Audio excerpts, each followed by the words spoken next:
Hi, I'm Dr. Michael Murray, and I'm very excited to share with you my story of how I got interested in naturopathic medicine and what it was like as a young man making the decision to take this path to making a difference in the world.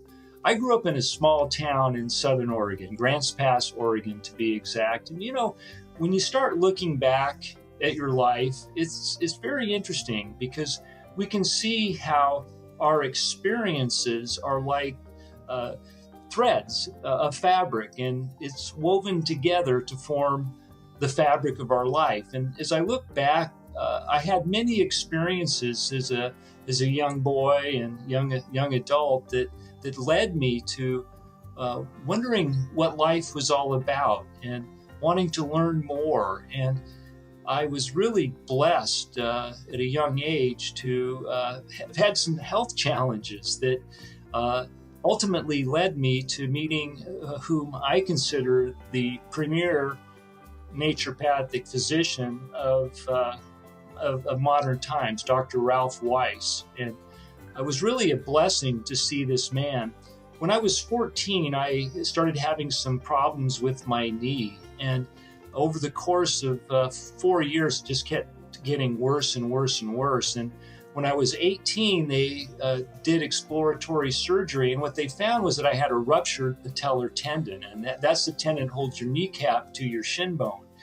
And what was holding my knee together were scar tissue and remnants of the tendon. And the doctor went in, drilled holes through my kneecap, reattached the tendon as best he could with some wire, and told me if I was able to walk without a noticeable limp, that he would consider the surgery a success. Well, a year and a half after the surgery, I could walk without a noticeable limp, but I couldn't put much weight on the leg. Going up and down stairs was difficult.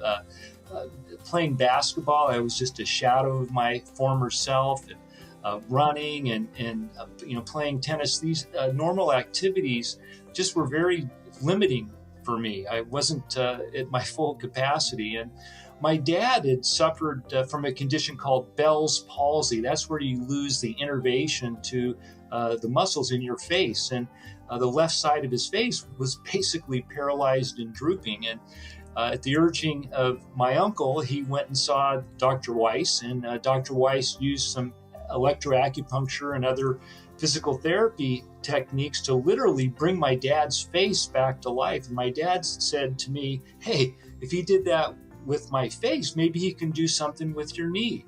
So I went and saw him, and it was an experience that changed my life. Dr. Weiss treated my knee with physical therapy and electroacupuncture and other techniques, and it literally brought my leg back to life. I felt like going in, my left leg was probably about 50% as strong as my right leg. And then after, it was about 90%. And that night I went out and I played basketball, and I was just ecstatic. It was a miracle to me.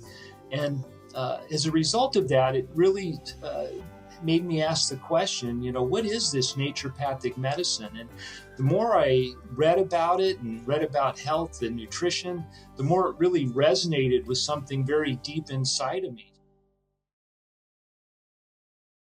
I had a dream, and I saw my name, Michael T. Murray, MD. So I knew I had to go down this path. And I at one point asked Dr. Weiss, how do I become a naturopathic physician? And at the time, and this was 1978, there was an established school, National College of Naturopathic Medicine, and then there was the budding of a new school in Seattle called Bastyr College of Naturopathic Medicine. And he told me that if he were me, he would look into Bastyr, and he was a big fan of Dr. Pizzorno. I remember he said that many people can learn how to play the violin, but there are very few maestros. And he said Dr. Pizzorno is a maestro, and so you want to study under him. And so I fulfilled all my prerequisites. I had to change my focus. I was studying history and pre-law my first 2 years of college, so I had to shift gears to the sciences to meet all the criteria to get into any naturopathic medical school. And when I fulfilled my criteria in 1980, I looked at the opportunities, and at that time there was another school that was starting in Northern California called the Pacific College of Naturopathic Medicine. So I looked at these three options. I went down to Northern California, Sonoma County, and looked at Pacific. I went to National to view the National College, and the day I was visiting, the teachers were on strike, and there was just a lot going on at National at that time, and I just took that as a sign from God that's not the best option for me. And then I visited Bastyr, and I was so impressed with. I met Dr. Bill Mitchell because at the time the mailing address for Bastyr was Dr. Mitchell's office, so I just showed up there, and it was very fortuitous that I ran into him and talked, and it wasn't too long after that I decided to move to Seattle, and it was it's interesting how when you're in the flow, there's just a lot of events that take place that are far beyond any chance encounter, and that's what I felt during that time. Bastyr University back then was renting space out of the Seattle Central Community College, and so when I visited the facilities, I met Deborah Kaplow, she was a librarian at Bastyr for many years, and she just was a wonderful person. And what's interesting about everyone that I met early on, very passionate. These are true believers, and believers in a cause of really making a difference in the world, and believing in the power of naturopathic medicine.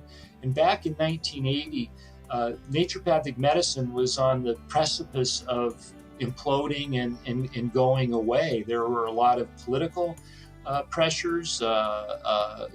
Licensure was an issue in many states.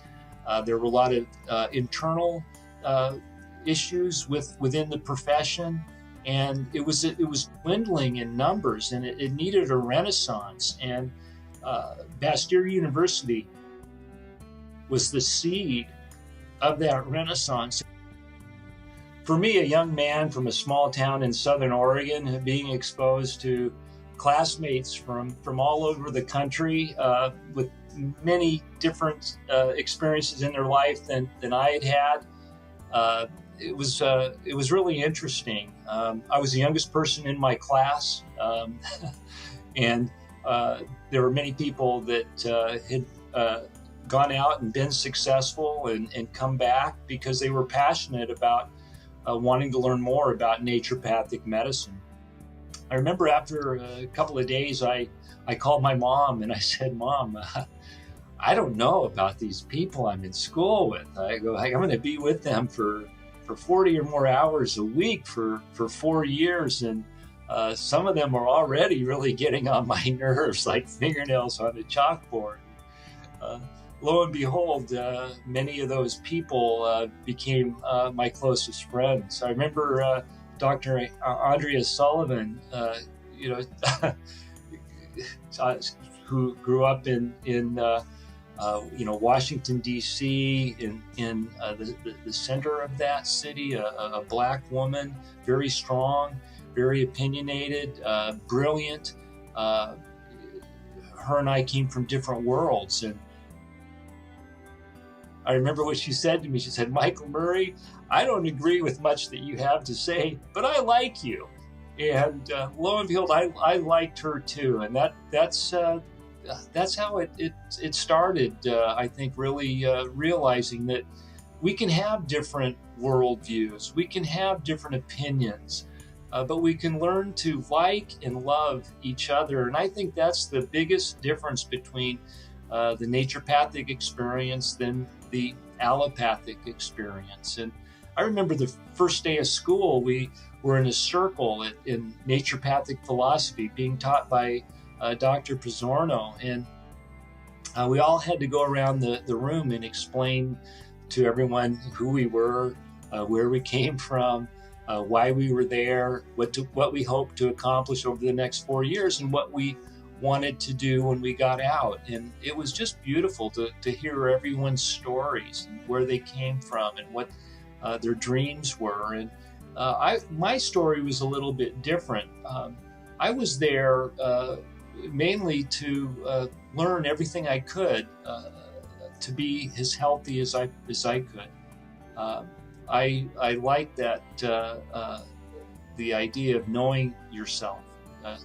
If you know yourself and how your body works, you should be able to go out there and help others. And I was there at Bastyr because I felt it was the best vehicle for me to gain an understanding of who I am as a person, how I can be healthy, and what I needed to really lead an exceptional life. And that's somewhat self-serving, but it's kind of like when you get on an airplane, you're taught to put that oxygen mask on first in case of an emergency. So I wanted to learn what I could do to be as healthy as I possibly could. And I've been walking that talk for a lot of years. And now at 66, or close to 66, I can say that it's really, really paid off. I've had a healthy, vibrant life, and the future looks equally healthy and vibrant. And that's saying something.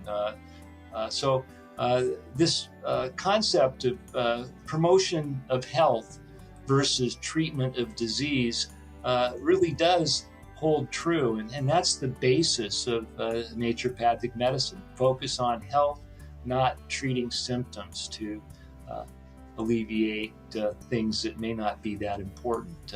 We have to take a more holistic view of our health and our lives. For me, going through Bastyr was a beautiful experience, but also required a lot of hard work. I had to put myself through school. My parents, they gave me $400 a month. That's all they could afford. I had to work. I had to take out loans, and I had several different jobs while I was going through Bastyr. And one of them was I worked in a lab as a serum separator, and eventually they developed a machine that could do that. So my job was obsolete, and so I had to find a way to make some money. I needed to subsidize my schooling and pay for my life. And I thought about it, and the quality of our life often comes down to the quality of the questions that we ask. And even as I was going through Bastyr, I would flood my mind with positive thinking, and I would read books that would reinforce that. I had a fantastic father who played such a huge role in my life, and at a very young age, he had me always reading books on positive thinking. The first book he gave to me to read was Norman Vincent Peale's The Power of Positive Thinking. And that just is really the foundation of so much of who I became. And at the time I was reading, I got laid off from that job. I had to find something else to do. And I just happened to be reading a book by Zig Ziglar called See You at the Top. And in that book, he says you can have anything you want in life if you just help enough people get what they want. And so I started thinking about that and thinking about what's really needed in naturopathic medicine. And if you can find a need that people want and you can fill that need, then you have a path to success. So I had also been part of a database gathering team with Dr. Jonathan Wright and Dr. Alan Gaby, and I did a lot of library work for them and collecting research articles, photocopying them, creating these files and all. And what I noticed in our profession was that there wasn't a compendium, wasn't a textbook on naturopathic medicine. And I was a good writer at that time. I'd always done well in school in writing, and I attribute this to my fourth grade teacher, Mrs. Strand. Mrs. Strand was wonderful, made a huge impact in my life. And first day of class in fourth grade, I noticed that there was a poster in the front of the class that had all of our names in slots next to it. And she explained to us that if we wrote a book report that we would get a star. It could be a gold star, a red star, or a blue star, a gold being the best. And well, I wrote so many book reports because I really loved Mrs. Strand and wanted to get her approval that she had to make another poster just for me. And so she taught me how to read and translate what I was reading into ways that were my own and other people could appreciate. And I got really good at that. And that little skill helped me throughout my schooling. And Mrs. Strand, by the way, did something that changed my life. She didn't give me a star on one book report. I wrote a book report on marine life. I read a book on marine life, and I said that many people considered oysters an aphrodisiac. So I was talking about food way back then. But on this particular book report, there was no star. There was a big red F. It was circled with a squiggly line that circled aphrodisiac, underlined it 3 times, and then another squiggly line to the bottom of the page. And she wrote never, underlined it 3 times, use a word that you don't know the meaning of. And that was one of the greatest gifts of my entire life. Here's why. Because I was so embarrassed. And I know that she really disapproved of what I had done, that there was pain associated with that. So when you look at what I've written, Textbook of Natural Medicine, now just a massive textbook, every word that I've written in my life since that experience in fourth grade, I have known 100% what that word means. And that's been a blessing because, I've written a lot of technical articles and books. And so I understand what I'm writing, and it's just a great blessing. So I was always a good writer, and here I was. I needed to make some money. What do I want to do? And I said, well, I'm really good at writing.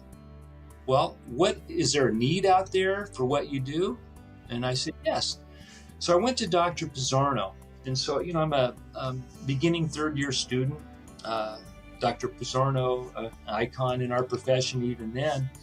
And I said, Joe, there needs to be a textbook on naturopathic medicine. And he goes, oh, I agree. I said, yeah, I think you and I should write it. And he laughed. And then he looked and he said, that's actually really a good idea. I said, yeah, I think it is. I said, and I think the school should pay me $400 a month to write this book. And he laughed. He goes, I don't know. And then he says, yeah, why not? Yeah, I think we can do that. And then I said, and I need a computer because I don't have a computer. What am I going to write with? And then he laughed. He said, I can't help you with a computer, but you can come on the weekends and you can use mine. And I said, okay.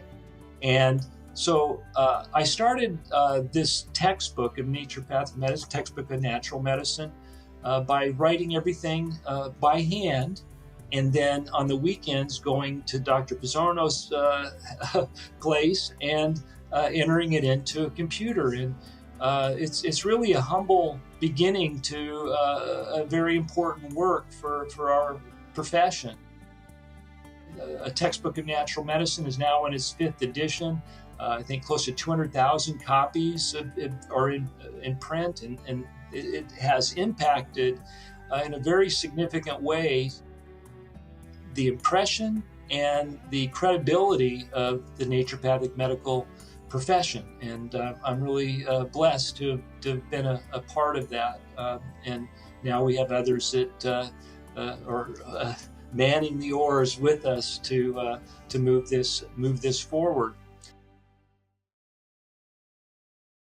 I was in the 3rd class, but if you look at the pioneers in that 1st class, amazing people. 2nd class, amazing people.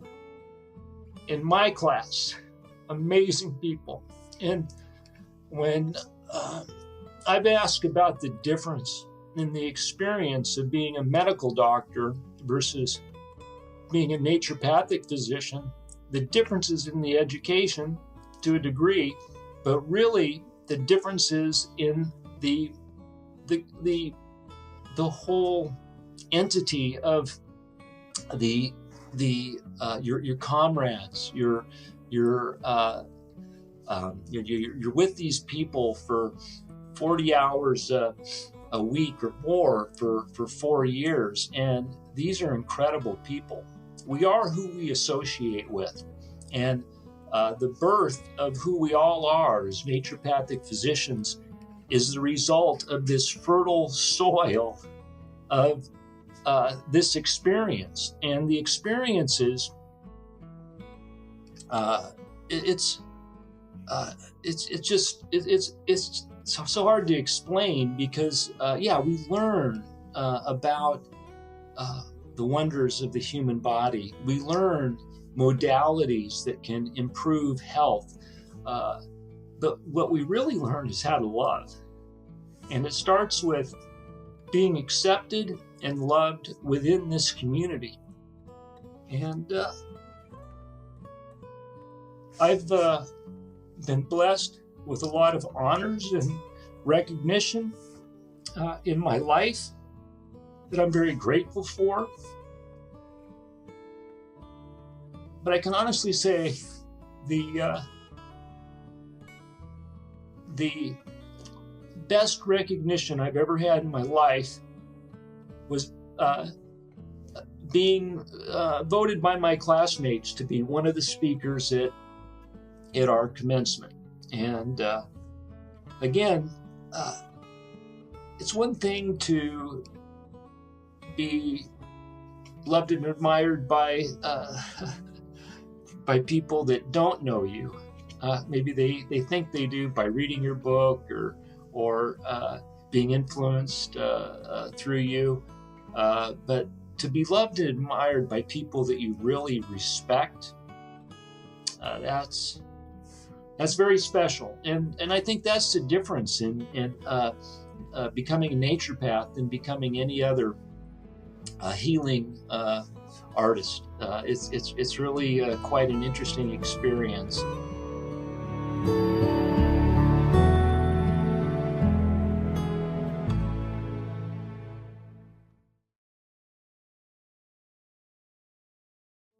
Science isn't an evil thing, and I think that's what Dr. Pizzorno brought to the naturopathic profession.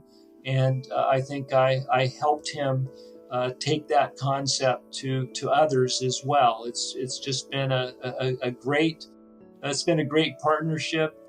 I'm really blessed to have had the experience of knowing Dr. Pizzorno as an inspiration, as a professor, as a co-author, and most importantly, as a friend. So it's just been one of the major blessings of my life, and it's really satisfying to look back in our relationship and seeing the roles that we each have played in our individual ways to promote the profession and the concept of natural healing and naturopathic medicine, as well as what we've been able to achieve together. So that's my story with writing the textbook, and as I was working on this database gathering team, I kept coming across really interesting natural products that were not available here in North America. So I kept a file because I thought that many of these should be on the marketplace. And I particularly took an interest in using standardized herbal extracts.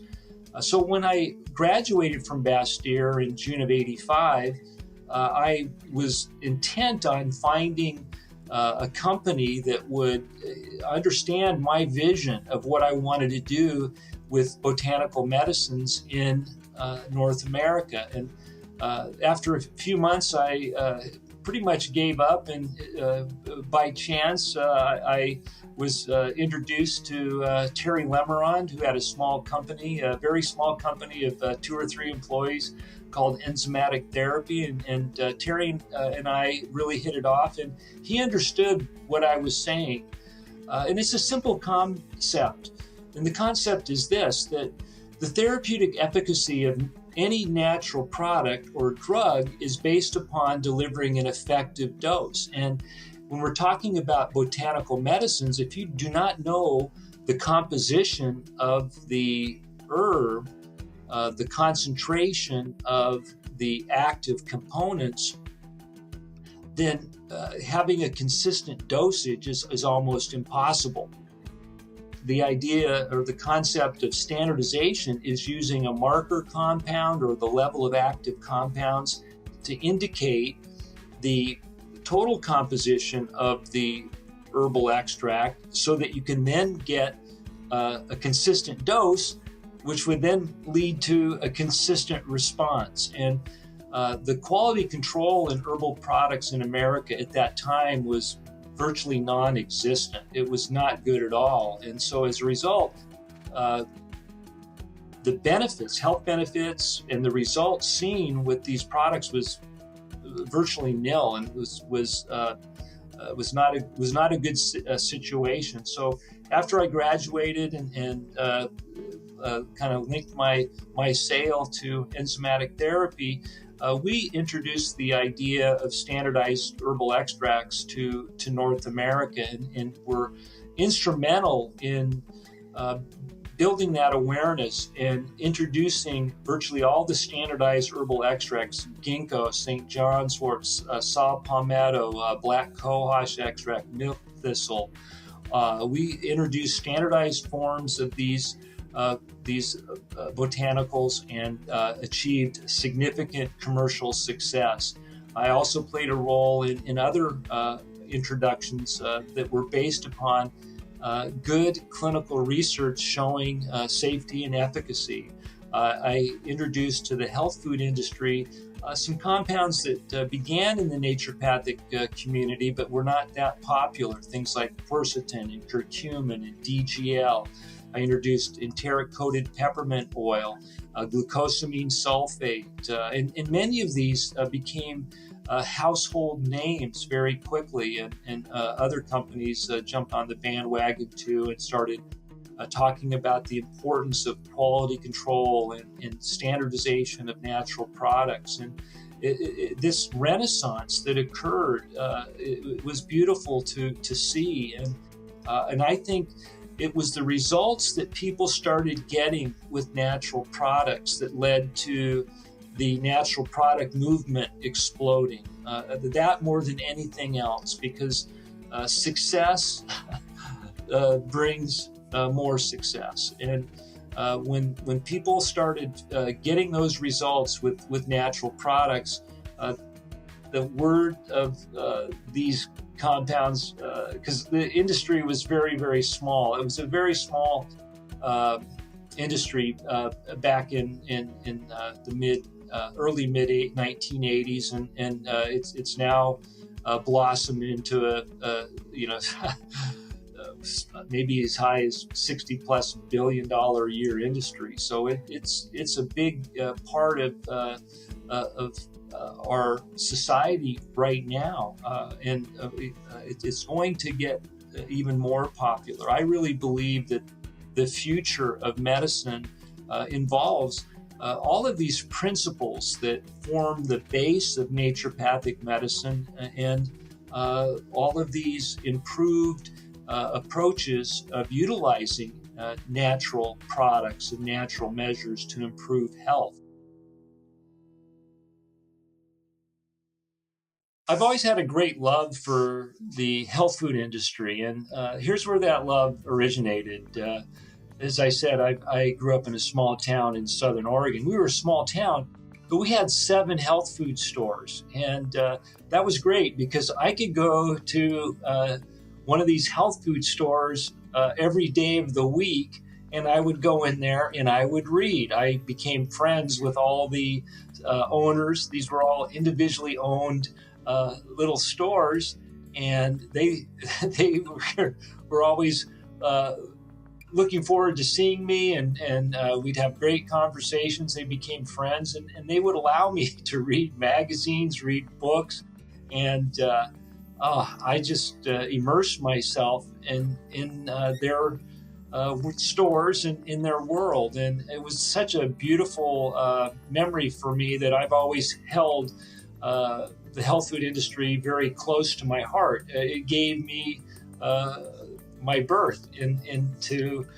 this field. And so when I graduated from Bastyr in 1985 and started working with enzymatic therapy, my goal was to expand my circle of influence, and I wanted to reach and educate physicians. I wanted to reach and educate retailers. They were part of my army.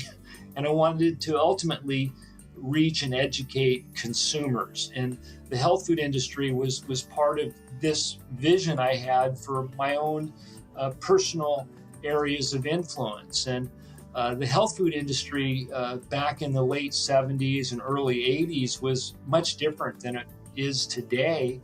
It was really a collection of mom and pop stores, people who had had a personal experience with nutritional therapies or herbal therapies or some form of natural therapy, and wanted to use their stores as a way to help people and introduce people to these alternative medicines. And it was such an industry of unique and passionate people. It was just fun to be a part of, and it's changed over the years. Now it's these mega stores. I remember going into the very first Whole Foods in Austin, Texas, and to see that morph into what it is today, and it's just amazing. There's so many things that were born out of the health food industry. The idea of whole grains, the idea of whole foods, organic foods, salad bars,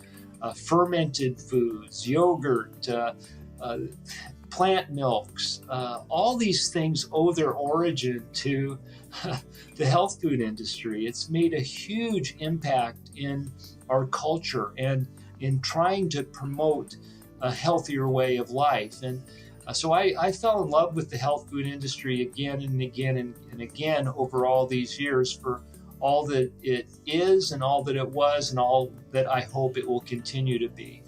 And again, it was so different back in the 70s and 80s, and it was really ripe for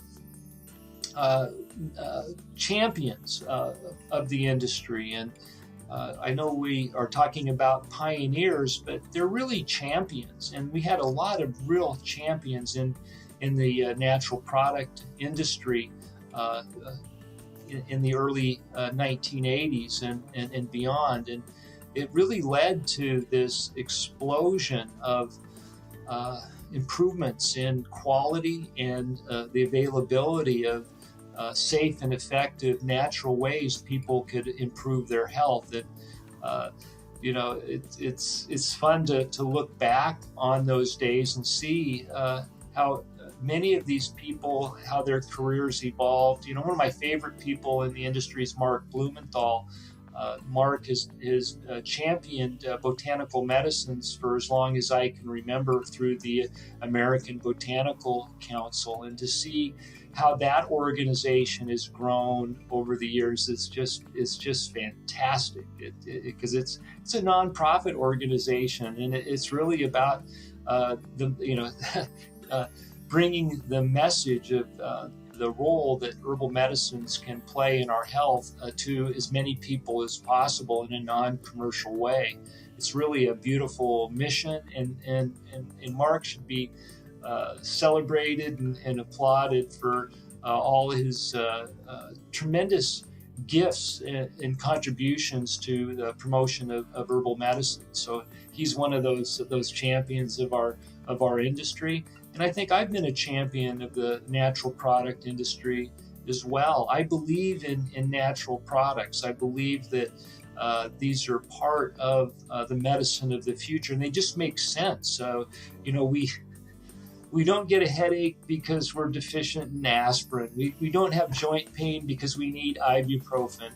We don't become depressed because we need some SSRI. We can develop these symptoms if we're lacking certain nutrients, if we need to push certain physiological buttons in a way to improve health and relieve these symptoms.